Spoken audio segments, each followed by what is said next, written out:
आज eco retreat Odisha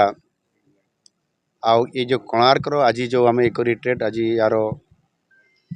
शुभारंभ करलु ये निश्चित भाव आम समस्त गोटे खुशीर मुहूर्त विशेष करके पर्यटन क्षेत्र में आम लोक आम ओडिशा को आनिबा ओडिशार संस्कृति ऐतिह्य एवं पर्यटन क्षेत्र में आज ये इको रिट्रेट माध्यम ही गोटे बहुत बड़ आम ये प्लाटफर्म आज सामान को एठी बंगोपसागर बेलाभूमि रे जेभली भाव से एठी आसिबे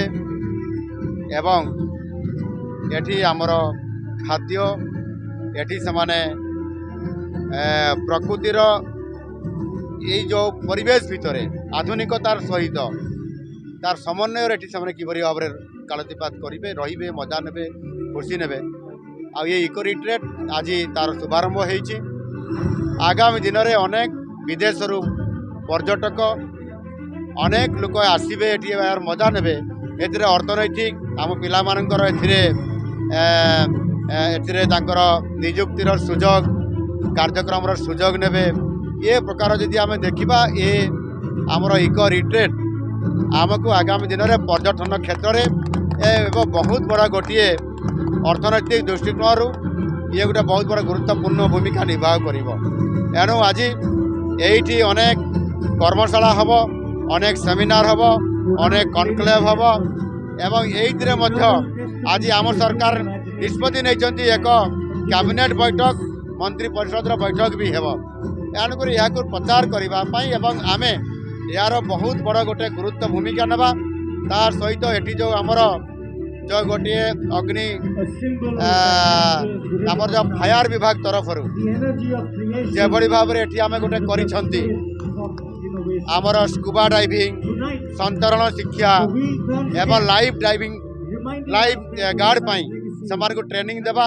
एवं यही जल क्रीड़ा करने विभिन्न प्रकार कार्यक्रम रखिंट दिन को दिन धीरे धीरे आम ये आमर भारत वर्षर पूर्व तट आम ओडिशार ये जो पुरी कोणार्क मध्य जो आम एटी आज इको टूरिज्म सिस्टम को डेवलप करुँच निश्चित भाव में आगामी दिन में आम जो मिशन नहीं आम जो उत्कर्ष ओडिशा मुझे सामिल कर आम ए होटेल बिजनेस सहित आम आमर पर्यटन क्षेत्र को एक विशाल करने एवं अर्थनैतिक दृष्टिकोण आमर युवक युवती मान को निजुक्ति दृष्टिकोण ये गोटे बहुत बड़ा प्लाटफर्म की उभा हे एवं अर्थनैतिक ओडिशार वृद्धि हे और से प्रकार कार्यक्रम नेबा आज या अधिक प्रचार प्रसार करने दायित्व नेबा ये निश्चित भाव में बहुत बड़ा गोटे प्लाटफर्म